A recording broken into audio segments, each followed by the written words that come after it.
All right. And we are back. How you're doing? Well, this will be the first podcast that we've done. And, Well, not the first. well, the first with all of this and all of that. And all Yeah, of so this and all we've of hooked that. up new toys. We got with our friend Anthony Alphabet and got a little direction and tutorial. So now we have... Try to adjust this real quick. Turn it down. So, You pinging in the red? yeah. Pinging in the red. That might work a little bit better. Yeah, so we still haven't been smart enough to figure out how to hook up monitors for this thing, so we're just kind of winging it based on the color bars on the screen. We are not professional podcasters, so Not yet, at least. we'll get there. So, this is going to be... This is podcast number 3. Yes? Yes. 1 at the shop, 2 here. 2 here. This is the second one. Oh, yeah. So, and every time we hook up more gadgetry, I feel like we might get a little better, but we may not be. You tell us. So, yeah, a bunch of stuff has happened since our last talk. Shout out to everybody who is following us and is on our Facebook page and saw that we've made a new video on Instagram. They went over and followed us on Instagram. Nice. So we've got a few more followers that way. I don't know exactly what... So yeah, this is pretty cool how we can change scenes like that. I know you like that. I like it. So last time we were just live streaming off of cameras. So you need to hit it back. And you're back. So last time we were just live streaming off of cameras. We didn't really have any control, and we haven't taken the time to go back to try to edit anything. So I don't know that we will fool with that. We may just post them the way they are and see what we got. So Raj and I are just kind of fumbling through this and playing with it as we go. So I mean, we don't have a script, we don't have a plan, we just have kind of a desire. So we're just working with it. Yeah, we have a lot of stories, a lot to talk about, and there's a lot of times where we talk to each other, every day, every other day, or whatever, and there's like usually 3 or 4 really good stories that come in. It's like, man, we need to bring this up on the podcast and talk about it, So that it's just gonna be random talk, basically. It's gonna be a lot of axes talk because if you missed the first episode, we like to throw axes. We're a duels team, which is one of the disciplines that Waddle has to offer. So there's gonna be a lot of axe talk. It's gonna be a lot of military talk, story talk, just all kinds of random talk. And I hope you guys enjoy. So if you guys stick around, bear with us, you'll find that the audio and the video will go hand in hand, and it'll be a lot better than day 1. Hopefully you see improvement every time. It's like anything else. The more you do it, the better you get at it, hopefully. So gonna try to break the habit. Right. So maybe next time this is the name of this podcast. This will be the 3rd night in a row Raj and I have been up till 1 o'clock or later messing around with stuff. We got together and tinkered with this technology the other night to hook up the microphones and the Stream Deck and getting the Stream Deck to work with the Then we got off task OBS. a couple times. Yeah, and then last night we played... it was supposed to be a hangout at the fire. Yeah, and, but the rain came before the snow, so we went inside. Yes, and we went inside. We played sequence. How many rounds of sequence did we play last night? Until we played 10.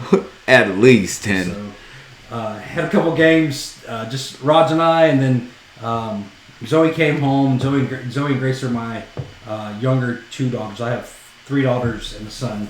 So Zoe and Grace teamed up against Raj and I. We laid this lacking on them. Yeah. So yeah, that was a lot of fun. Which sequence, if you've never played sequence, I guess you can hit that. It's not as fun as Axis, but it's makes you think. A lot safer in the kitchen. Yes.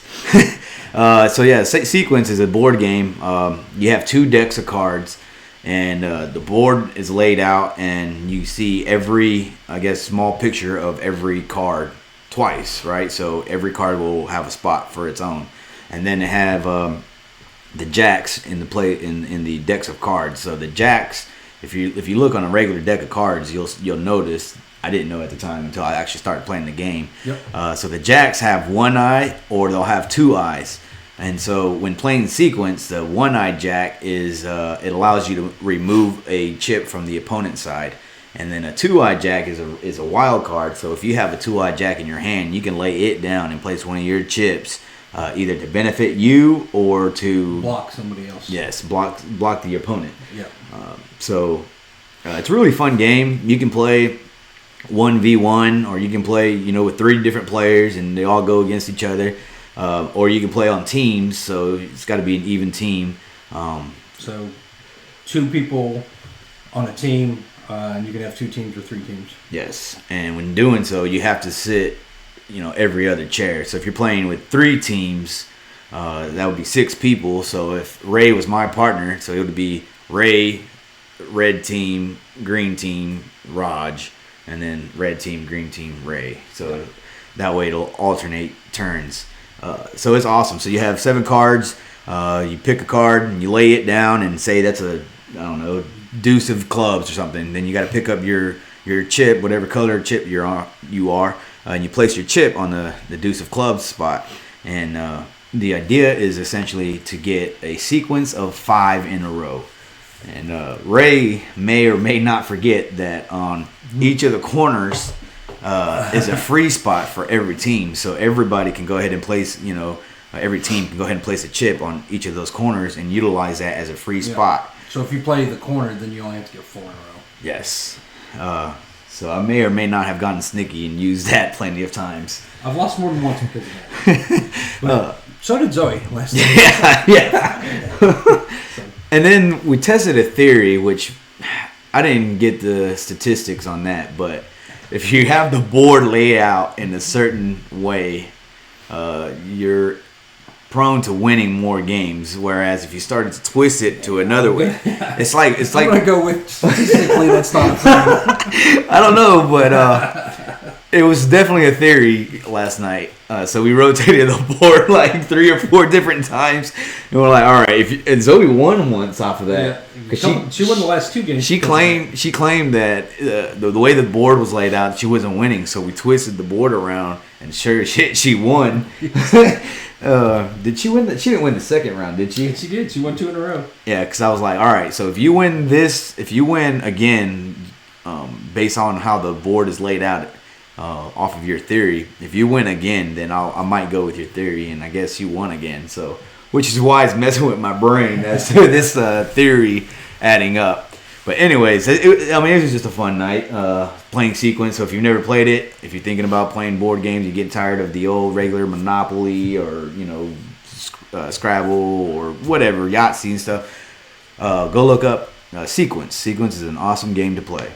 Yeah, and I picked it up at Kohl's, I think, for like $15.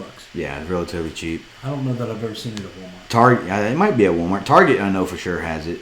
I think I bought one of the games there at Target, which I played Sequence for a while now. Yes, sir.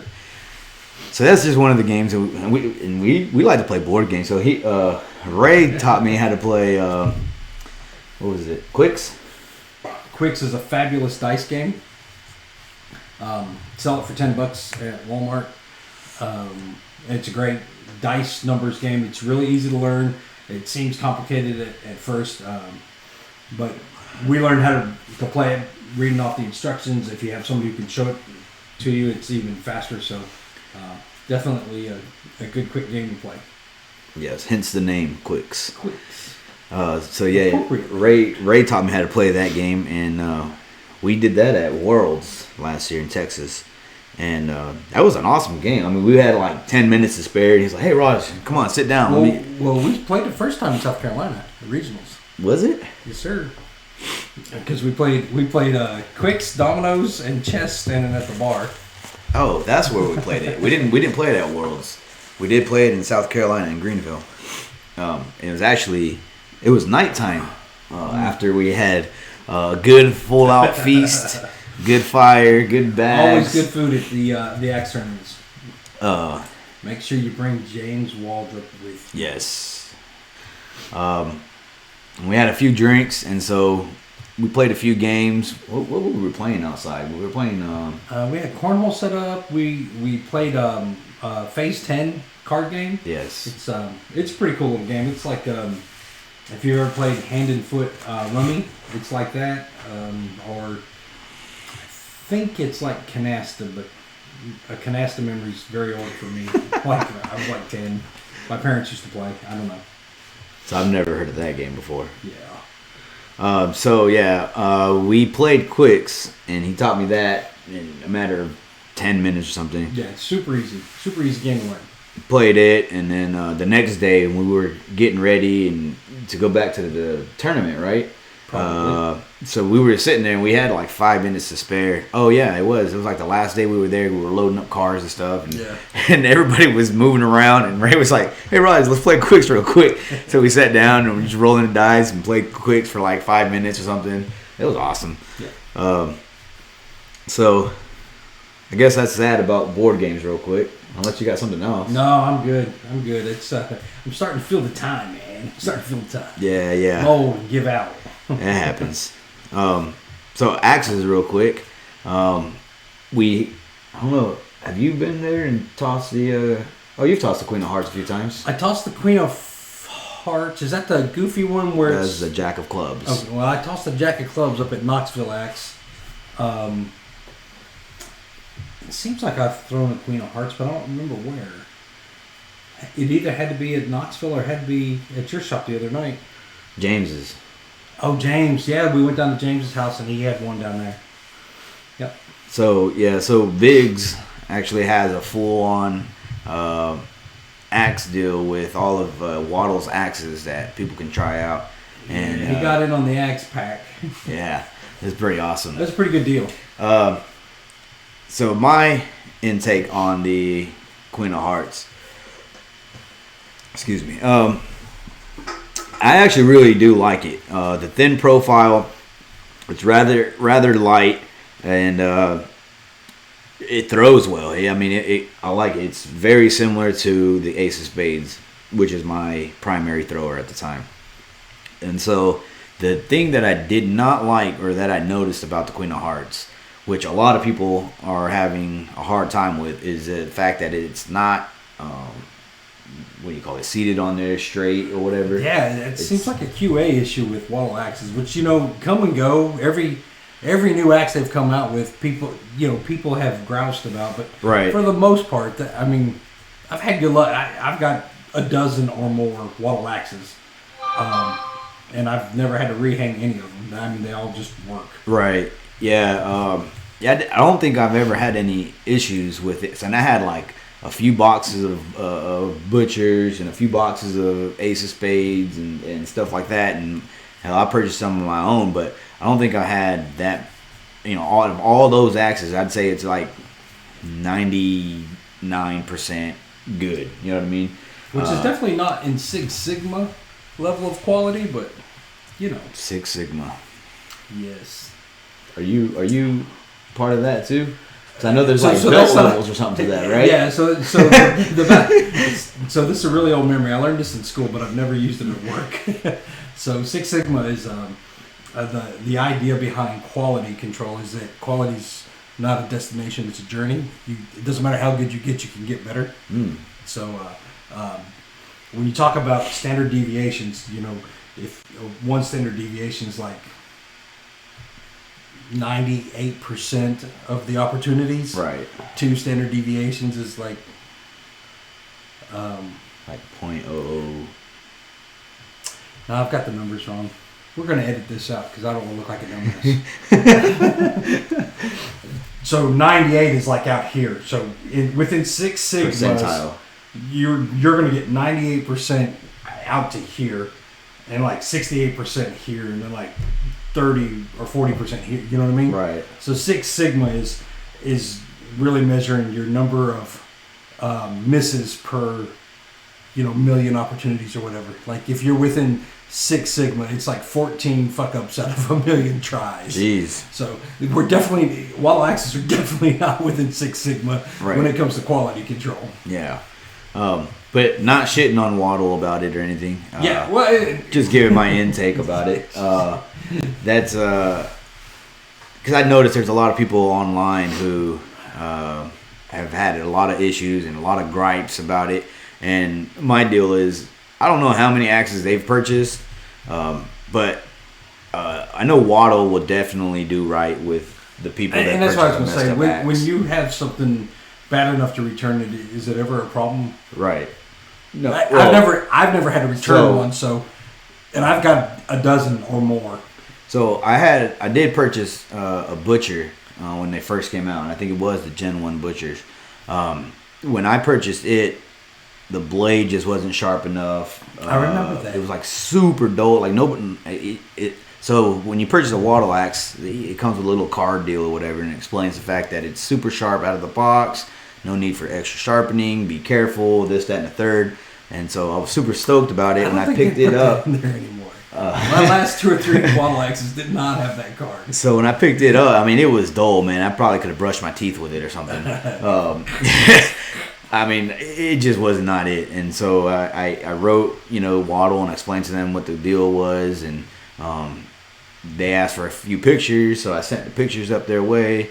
They looked at them, and then they were like, okay, you're right. It's our wrong. So one of two things can happen in order for you to get a new axe. It's either A, you can cut the blade in half, right, to deem it a bad axe head at that point. Take a picture and send it to us so we can see that it's damaged and no longer in possession of yours or anybody else's. Right. And we'll send you a new axe. Or you can ship it back up and send it to us, and we'll send you a better one. So it's one of the two. And What'd you do? So I actually, as much as I hated it, I actually had to ship it back and wait an extra 3 weeks or so for a butcher to come down. Well, next time you should call your friend Ray, who is. I'm going to switch to Rod's side so you can see my Milwaukee themed blue Getty microphone. Because I will come over with a tool and cut that bastard in half. So Ray has... Can we cut it? Yes, we can. Ray has to be like an ambassador for Milwaukee. So there is a lot of shit that Ray owns now that is definitely Milwaukee. What'd you start off with? All right, so there's a backstory for my Milwaukee tool. Fetish is not the right word. We do not play with the Milwaukee tools in the bedroom. But, not yet, right? Negative, sir. Don't go there. I like Milwaukee, but not that much. I did a 1-year contract in Afghanistan in 2012, and there was a bag of tools on our site that everybody shared. Where we were at on Fob Shank, everything was raw lumber. Yeah, our rooms, we lived in 8x8 rooms framed out in a freaking tent in the mountains of Afghanistan, where it got minus 27 in February and like 110 in the summer. So, so if we want to build a shelf, if we want to build a desk, anything we wanted, we could make, but we had to make it. So they would give us the lumber. We had to use our own tools. So. Did you have to make your own deal, or did somebody else make it for you? So there were guys there who were very talented who would make stuff for you, but that ain't me. The reason why I asked is because in the Marine Corps, there's a separate MOS or job description or whatever that Marines did. So if you had certain shit that needed to be built, you asked them. So work things that had to be done, like if we were setting up something in an office or whatever. Then there were contractors whose job it was to come and build these things. Okay. But for making our own shit, if we want to build a desk in our room or make shelves in our room. That's on you, basically. Then that was on us. They would give us the lumber, but we had to do the work. Right. Anyway, those tools, in the year I was there, it was probably 150 different contractors come through our site, different jobs or whatever. And there were 3 different units of soldiers that came through in the 1 year that I was there.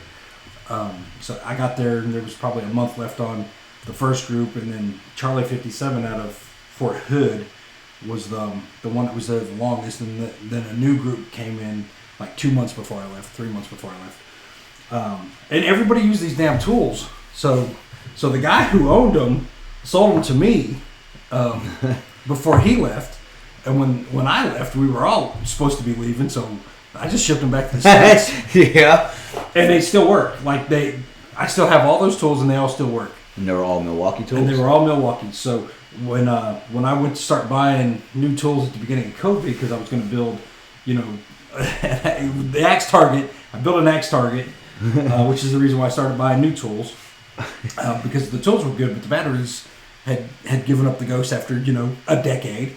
So I was buying the tools, reasonable.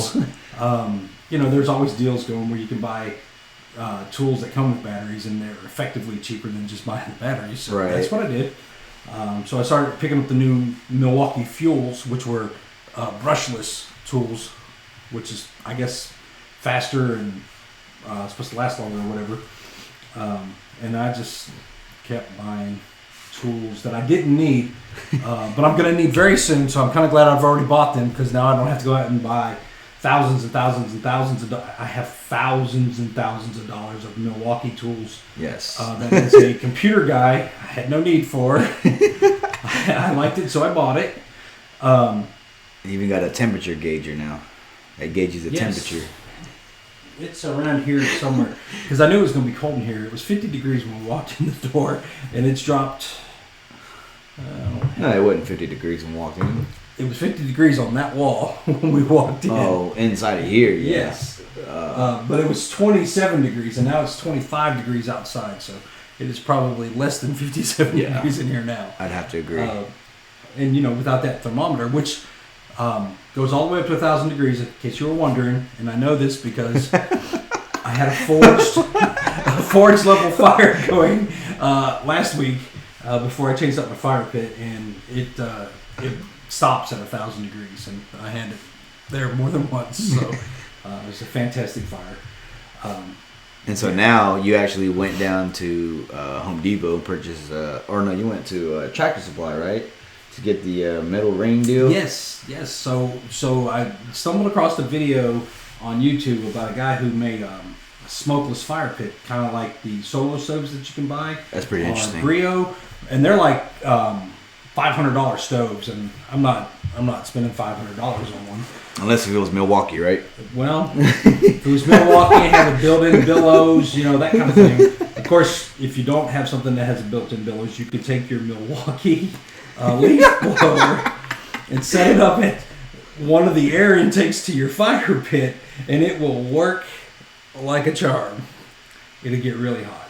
I got it at 1,000 degrees without the leaf blower, but I've used the leaf blower before, and my stones were red hot. It wasn't metal; it was my stones were red hot. Wow. So, consequently, I have 6 cracked stones. So anyway, the metal ring there, because I was there at your house last night, and we were checking it out and feeding the fire and stuff. So you took. Can you explain the process of how you? So the way the solo stoves work, and the theory behind the fire pit that I rebuilt yesterday, is if you drill little holes at the top of the ring, and then you have larger intake holes at the bottom, the heat difference once the fire heats up will create a vacuum, which will pull the fresh air in and recycle the smoke. So the smokeless functionality of the fire ring is where it's pulling the smoke back in and burning the combustibles, and then it's all going straight up. It's not going left or right. So getting in people's faces. Yeah, so the smoke's not following you around the fire pit. So you lose a little bit of the ambient temperature from your fire ring, but you'll piss off less of your neighbors if you live in the city. Should we ask you how you know? Ask me how I know. No fire departments have been called in over a year. Very well. So the deal was last night was just to go over, hang out with Ray, get the fire going, and toss some axes outside and practice for a little bit. That plan did not work out because the rain started to come around, and we live in northwest Georgia. And it was 50 degrees or so, 58 degrees. It was 55 degrees when we came in. And then the temperature started to drop drastically. The last hour you were at the house, between 1 and 2 o'clock, it went from 55 to 36. Yeah, real quick. And then it was raining really, really, really hard too. Yeah. And so, it was getting late and stuff. I ended up leaving, and my windshield had ice on it, so I had to get all that ice off with the windshield wipers and stuff. It was awesome. And then it started to snow down here, so. Woke up to snow this morning. Which is why we ended up playing board games last night. So that was our deal. And so we did not get to toss axes. Oh, yeah. So Ray's showing a picture of the amount of snow that he has. And we probably can't see it there, but that's okay. We could probably edit this and get you in there and get it up here or something.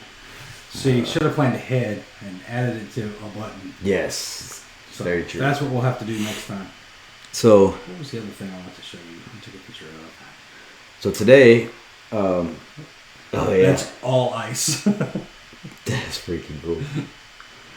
So today, working at the shop at Big's Axe Throwing, by the way. Georgia.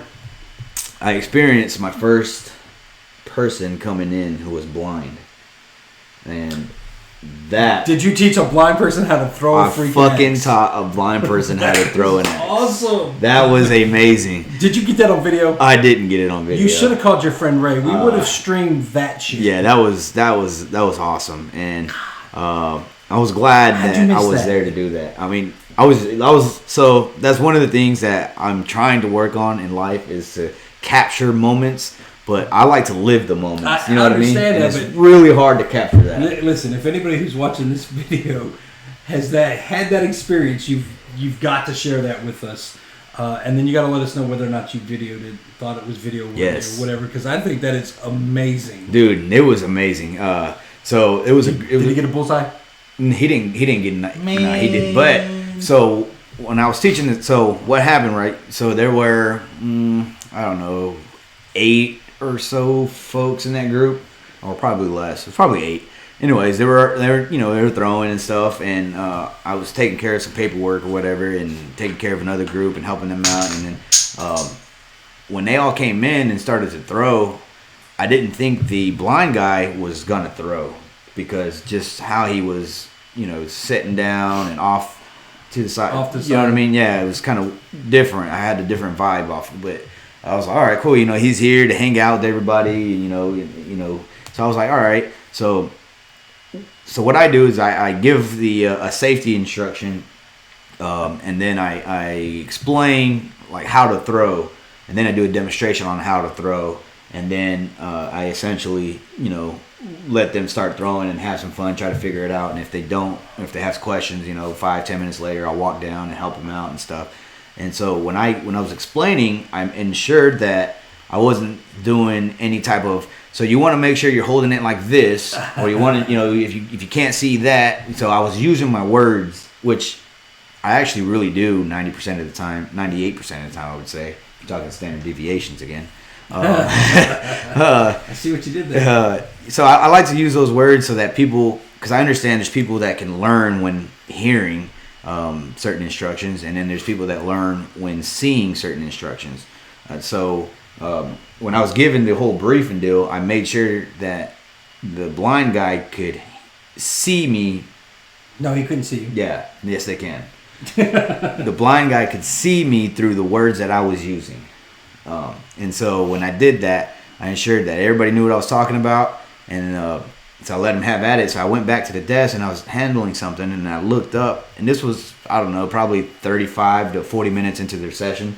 And I looked up and I saw one of the guys taking them over to the line, and they were, cheering them on and stuff about, getting ready to throw. So I looked up to see what they were doing, and the blind guy got up to the line and getting ready to throw, and I was like, oh, this is pretty interesting. I wanted to see if the guy that was helping him knew how to explain what was going on, right? Which he didn't really, because this was his first time throwing even. So right. I decided to take it upon myself to just go straight down there to where they were at and explain the guy what he was doing. So he had an S-wing, which was about 19 inches long or so, and I explained to him where he was standing in comparison to the target, which is 12 feet because we're Waddle affiliated, so that's where our lanes are. Right. So I was like, all right, buddy, you're holding a 19-inch handle, and he felt it. You know, he was like, okay, yeah. I was like, all right. And where we're standing, we're about 12 feet away from this target. Now I'm trying to orient your body to face the target head on. Right. And he was like, all right, you know, and so we did that number. Your shoulders. Yep. And so he was holding onto the axe, and so I had my hand on his back to let him know I was there with him. And then I held just the top of the handle of the head of the neck, I guess you would call it. And so I was explaining the motion deal, and I was trying to aim to let him know where the bullseye was, you know, going up and down with the axe. So I was like, all right, this is where you'll let go. And this is where the bullseye is. And so we did that, I don't know, about 3 or 4 times, and then I'd let go, and I'd let him toss it, and he'd toss it, and there was times where he'd toss it just to the left, or he'd toss it to the right. He almost hit a kill shot at one point. He was probably an inch and a half away from the right kill shot. And so we were, you know, I was trying to get him on there, and I got him to stick. The closest that he got while I was trying to teach him was about 5 or 6 inches, either to the left or to the right of the bullseye. But he was definitely 60 inches, which is where the center of the bullseye is. Nice. He was definitely aligned to the bullseye, either to the left or to the right by 6 inches. Now we're gonna have to throw with blindfolds. Yeah, dude, I was like, good job. I was like, you know, because every time he'd throw whatever, if I knew that he was about 10 inches away, you know, I'd explain to him, or if he twisted his wrist or if he flipped his wrist, I'd coach that to him and let him know what he was doing wrong. And I think he took it in and learned from that and tried to correct himself while he was doing it. And I thought that was badass. That's I was fabulous. Like, dude, this is amazing. And so I just did it because a few things. One, I mean, you know, that's what I would have liked to have done if I was blind, and you know what I mean. Doing others. Right.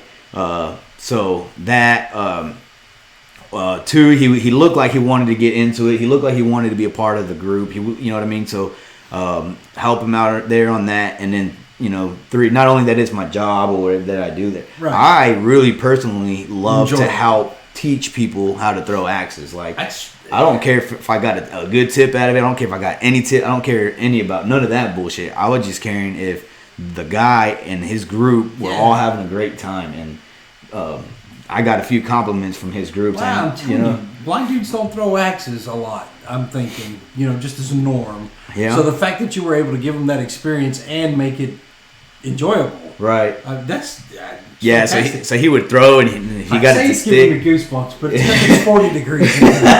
Dude, it was amazing. Like he'd got it to stick, so we'd walk down, you know, about 5 or 6 steps down there. And I was like, all right, reach out, and he'd feel onto his axe, and I was like, all right, so this is where you hit. You are about 8 inches to the left, and I was like, here, feel over this way or whatever, towards, this is where your bullseye is. Right. So he'd feel both deals, you know, his axe and the bullseye or whatever. So he'd have some kind of spatial reasoning for it. He's like, well, it's about time to change out the wood, wouldn't you think?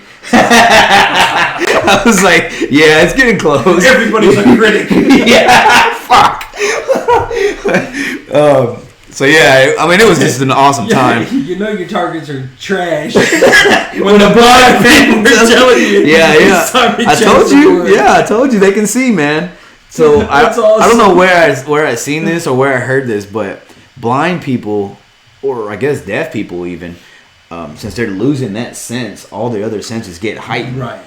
So that's how they see and or hear, feel. So I'm sure, because you know I'm neither blind or deaf, but I'm sure it makes a difference whether or not you were born with that missing faculty, or if it happened after you had that ability. Oh yeah. Because I'm sure that would make a difference on, you know, if you had sight for, you know, 10 years, 20 years, 30 years, and then you lost your sight. You would kind of know what you're looking for. You might be able to visualize because you've had your vision. That visualization before. But if you've never had vision, then all the descriptions in your brain have been made up in your brain. You know what I mean? Like there's nothing to compare it to because you haven't seen. So that's just a guess on my part. I'm not blind. Or deaf. Or deaf. There you go. I'm sorry, what did you say?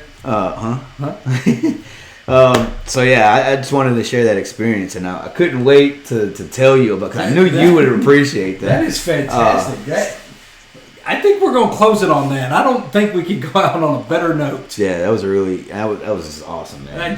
That's fabulous. So that's definitely one for the books. That was my first time doing that, and I just wanted to make sure that he was having a great time, and he sure as shit did. That's amazing. Are they local? Will you be back? They are local, and they'll probably be back. I think if they come back, a few of them were saying, saying, to give me a call. Yeah, for sure. He knows the weight of the axe now, the length, and he knows about 12 feet away, so he pretty much knows about what he's doing. So when I left that group, because I had to go run back up to the front, his buddy or his son or whoever was there helping him out, they had probably 5 minutes left or whatever, and he was tossing him down, and he was getting him to stick more. Nice. And awesome. The last 3 or 4 throws, he was sticking a lot closer to the bullseye, like in the 5 rings. And I was like, golly. I'd be curious to know if anybody else has ever had that experience. I gotta believe, going back to the statistics, statistically somebody's had to have done that. Oh yeah. I've never heard any stories involving blind people in axe throwing. I just think it's amazing. So yeah, so if you anybody's listening that's a coach or a venue owner or whatever, and you have taught a blind person, a deaf person or something how to throw axes, please share your experience with us, and you don't just have to share it with us. Share it with the community. Put it on the Waddle page. Yeah, that'd be awesome. Axe throwing. And we'll share it. We'll share it here on this podcast. Even Absolutely. Give you a shout out. So yeah, that's what the axe throwing community is about. So yeah, I think it's amazing. Well, on that note, then that completes this episode, and hopefully you stick around to hear a few more episodes coming in.